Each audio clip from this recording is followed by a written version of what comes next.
여러분 잘 지내셨습니까? 네. 여러분 폭삭 소가수다라는 드라마 보신 적 있으신가요? 보실 건 다 보시죠? 네. 예. 근데 그 내용 안에 이런 말이 있더라고요. 저는 금명이가 그 여주인공이거든요. 그래서 금명이가 그렇게도 예쁩니다. 라는 말이 나오더라고요. 그래서 오늘 인사를요, 그렇게 하면 좋겠습니다. 저도 당신이 그렇게도 예쁩니다. 네, 한번 옆에 분들에게, 앞에 분들 같이 한번 인사해 주시겠습니다. 저도 당신이 그렇게도 예쁩니다.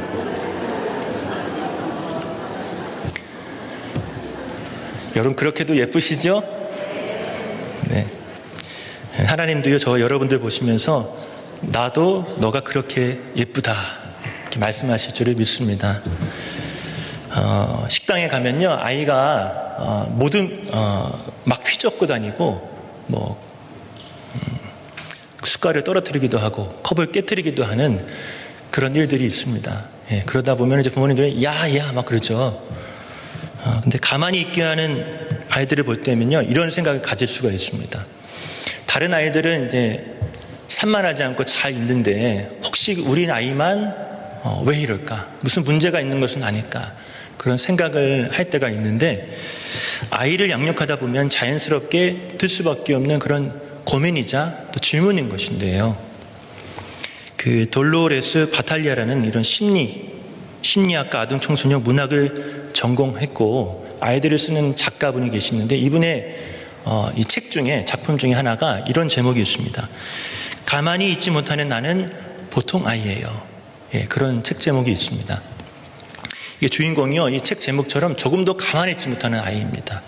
그래서 엄마가 평범하게 있어달라, 그렇게 할 정도로 굉장히 심각해 보이는 아이였습니다. 그런데 이내 이모라고 나거든요. 그 이모가 이 아이를 다른 시선으로 바라보는데 아이를 평가하지 않고 아이의 행동을 가만히 기다려줍니다. 그래서 이 아이가 자신에 대해서 새로운 자신의 모습을 또 발견하게 되는 그런 내용을 담고 있는데, 여러분 발달 심리학에서 보면 유아, 초등 이 저학년의 경우 그런 움직임들이 무척 자연스러운 발달 과정으로 보고 있습니다. 그래서 아이가 가만히 있지 못하는 것, 이게 어떤 버릇이 없어서도 아니고 집중력이 부족해서도 아니고 책 제목처럼 가만히 있지 못하는 것이 그 아이에게는 정상인 것이다 라는 것을 말하고 있습니다. 가만히 있지 못하는 모습은요, 아이들만의 문제는 아닙니다. 불안한 상황에 놓인 사람들에게는 누구나 보이는 반응이다 라고 할 수가 있는데요, 오늘 본문에도요, 도저히 가만히 있을 수 없는 그런 사람들이 등장하죠. 바로 이스라엘 백성들입니다.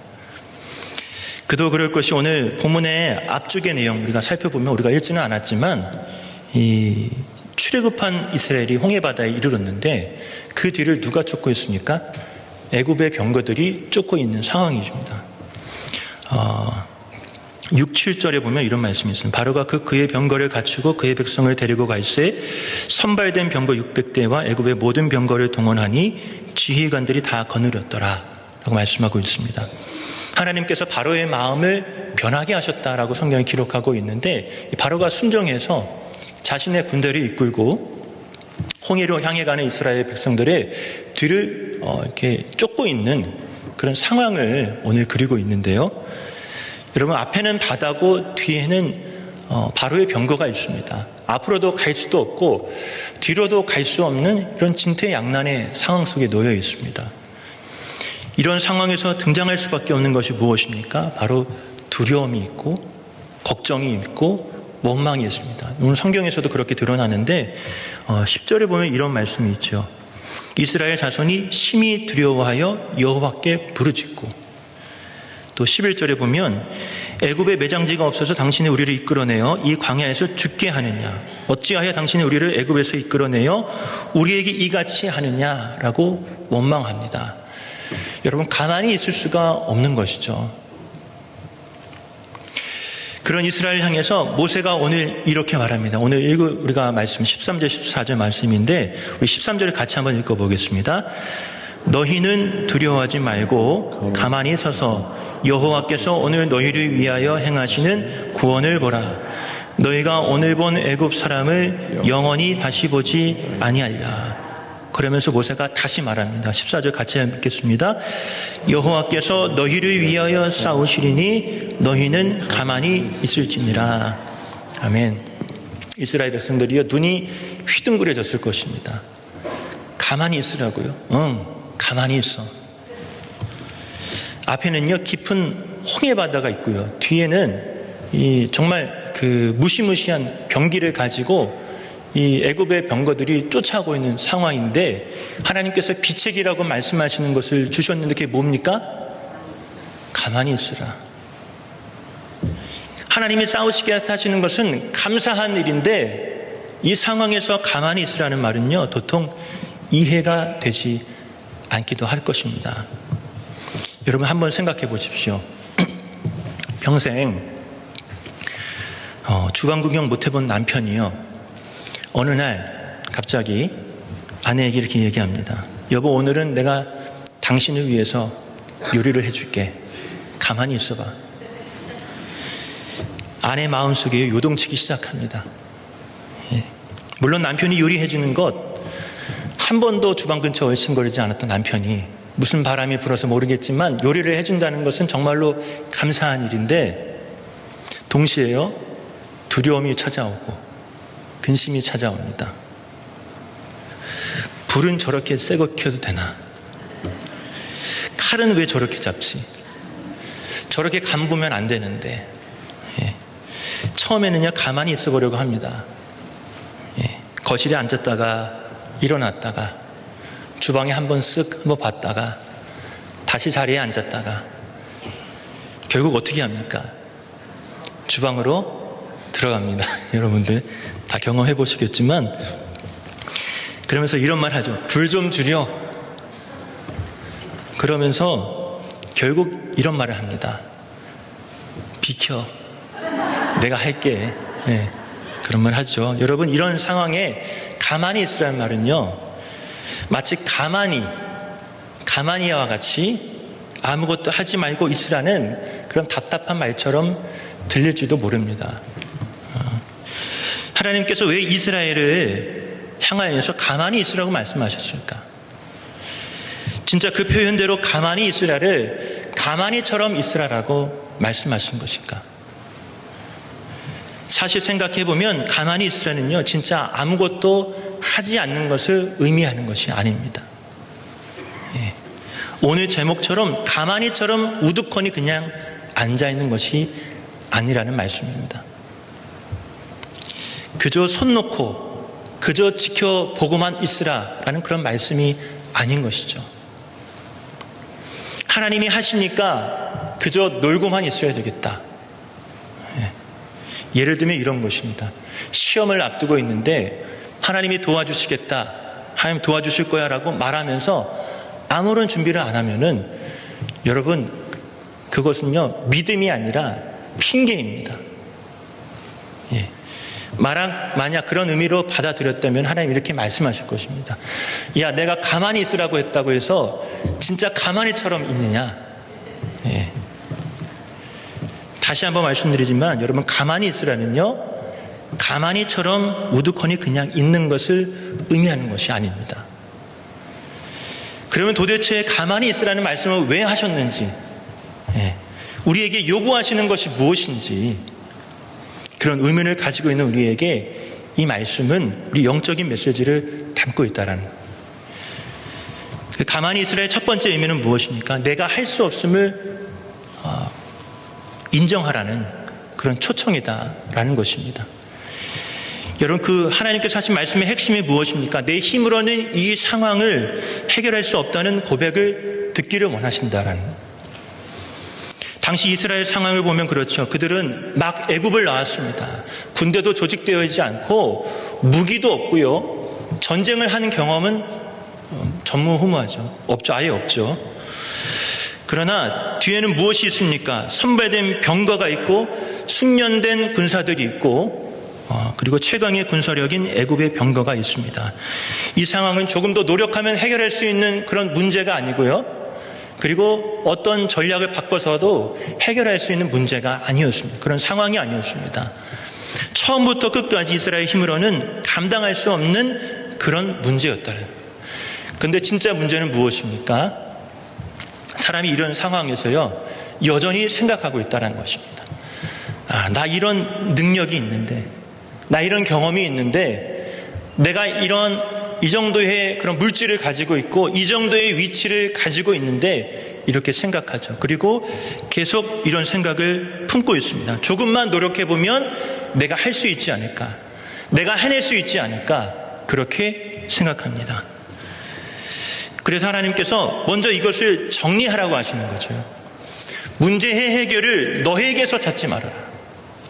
그 문제 해결을 너에게서 찾지 말아라. 여러분, 솔직히 누군가가 나에게 아무것도 하지 말라 그러면은 마음이 어떻습니까? 속상합니다. 왜냐하면 내가 할 수 있다라고 생각하고 있기 때문에 그렇게 속상할 수밖에 없는 것이죠. 가만히 있으라는 말은요, 이스라엘을 무기력하게 만들려는 하나님의 말씀도 아니고요, 이스라엘의 어떤 가능성을 무시하는 것도 아닙니다. 하나님께서는 사람의 그 능력과 경험과 미래를 부정하시는 분이 아니시다라는 것. 다만 말씀의 의도는 지금 경험하고 있는 문제의 해결을 내 영역이 아니다라는 것을 말씀하고 있는 것입니다. 그래서 가만히 있으라는 말씀은 가만히처럼 아무것도 하지 말라는 명령이 아니라 내가 해결자라는 착각에서 내려오라는 부르심입니다. 여러분, 우리가 이것을 고백할 수 있으면은 두 번째 의미로 우리가 나아갈 수가 있습니다. 그 두 번째 의미는 하나님이 하실 것을 신뢰하느냐, 하나님이 하실 것을 믿느냐입니다. 여러분, 우리가 첫 번째 내가 할 수 없음을 고백했다면은 우리가 자연스럽게 연결할 수밖에 없는 것은 하나님이 하실 것이다 라는 그런 고백으로 연결이 되는데, 이렇게 말씀하시는 거죠. 오늘 말씀처럼, 야, 지금 애국 군대들이 너희를 치고자 달려오고 있는데 내가 저 애국 병거들을 다시 보지 않게 할 것이다. 내가 너희의 구원을 위해서 싸울 것이다.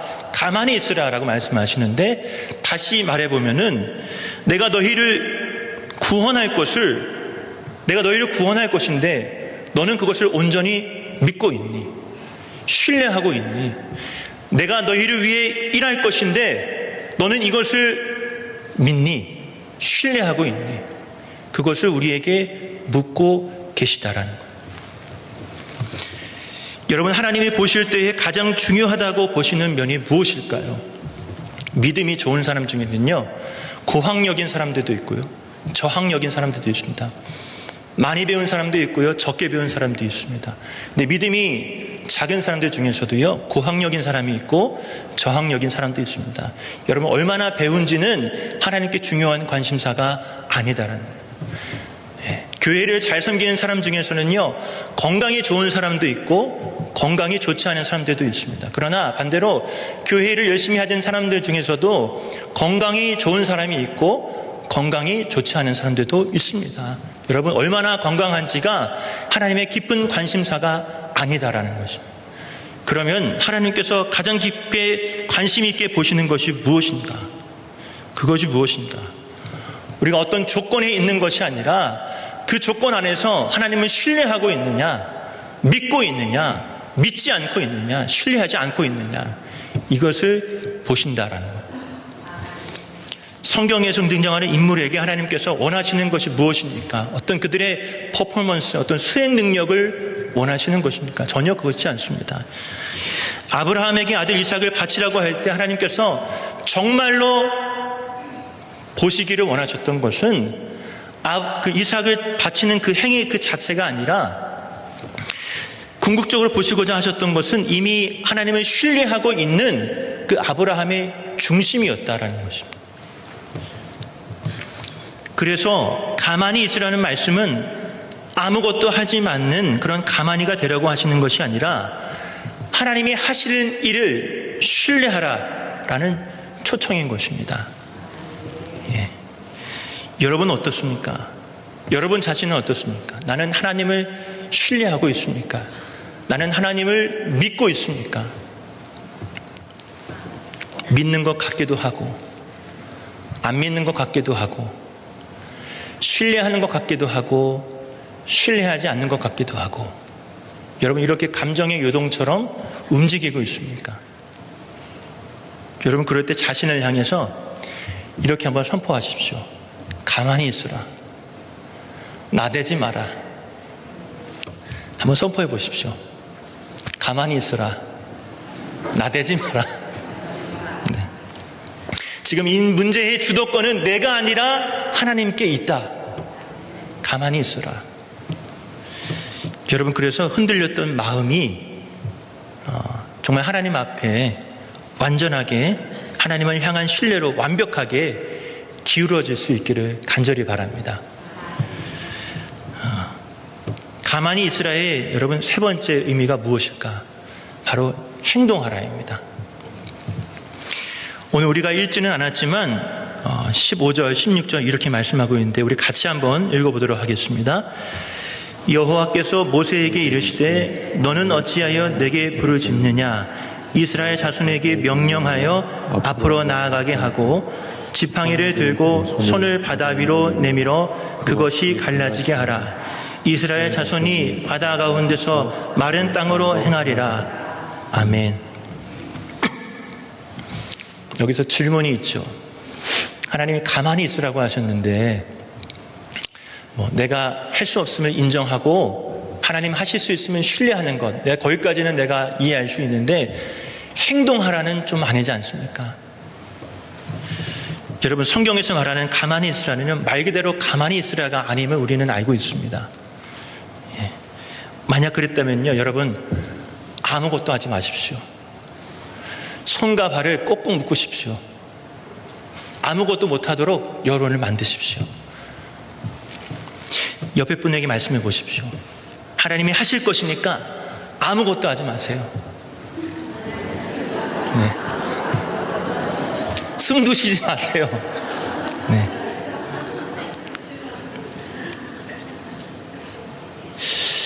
여러분, 근데 하나님은요 그렇게 말씀하시지 않으신다. 네. 물론 우리가 가만히 있어야 할 것들이 분명들이 있습니다. 예. 내가 주도적으로 문제를 해결하려는 마음, 내 능력과 경험을 가지고 내 계획과 판단을 가지고 상황을 통제하려는 해결하려는 그런 마음들은 바로 그것들, 그런 생각들, 그 마음들이 가만히 있어야 할 것들이죠. 그런 생각과 마음들을 향해서 아까 말씀드렸지만 선포해야 됩니다. 가만히 있어라. 나대지 마라. 아멘이십니까? 네.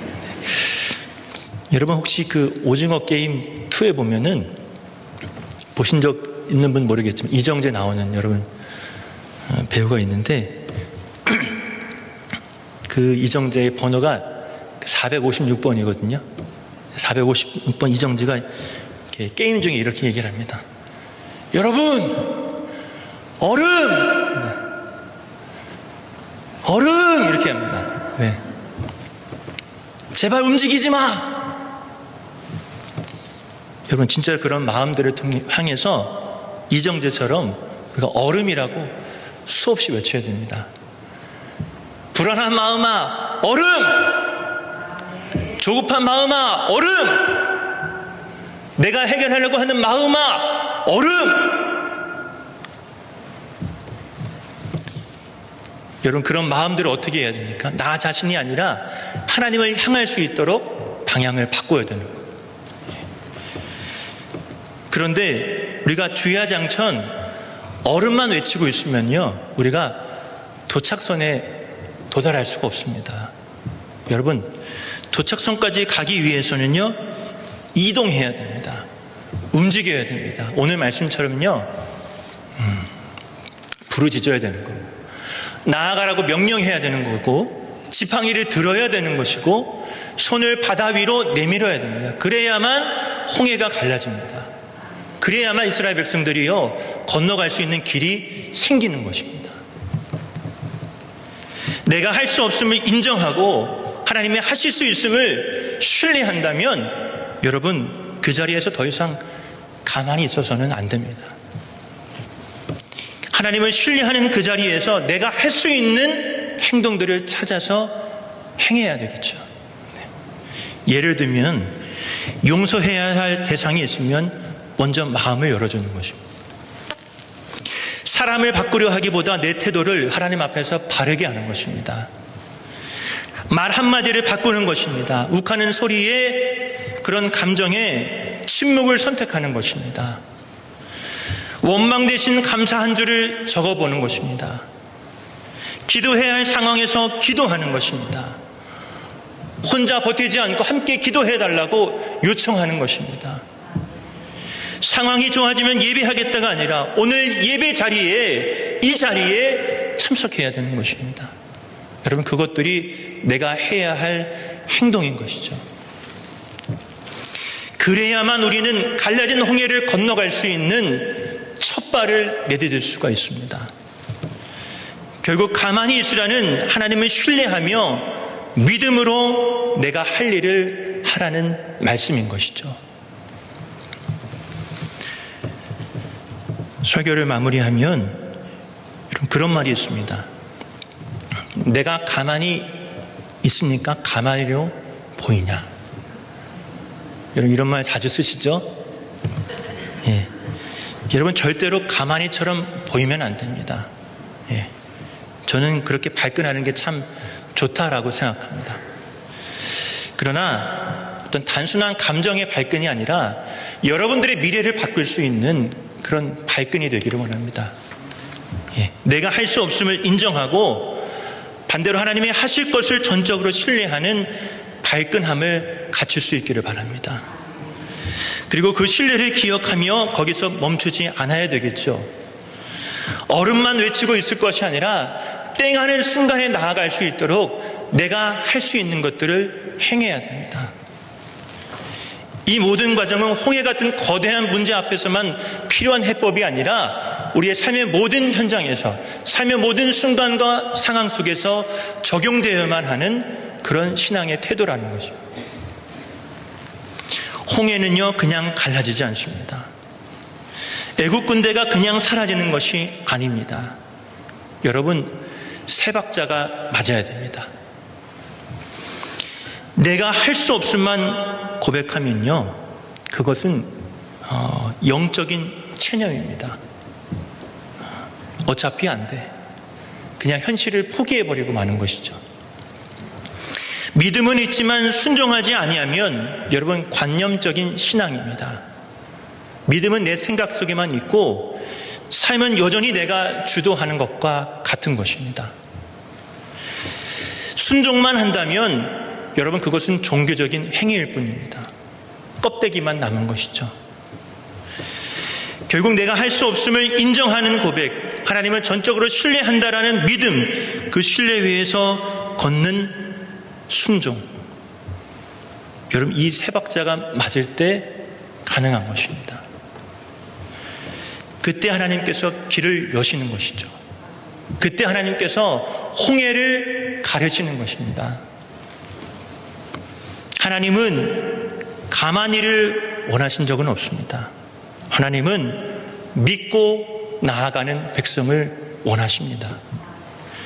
사랑하는 고척의 성도 여러분, 이 믿음의 고백이, 이 삶이 여러분의 일상에서 경험되는 축복이 되기를 간절히 바랍니다. 네, 그 고백을 가지고 우리 함께 찬양할 때에 하나님 내가 오늘 내가 할 수 없음을 인정하고 하나님이 하실 수 있음을 신뢰하고 그 신뢰 안에서 내가 순종하겠습니다. 네, 그 고백을 가지고 우리 함께 찬양하며 나아가겠습니다.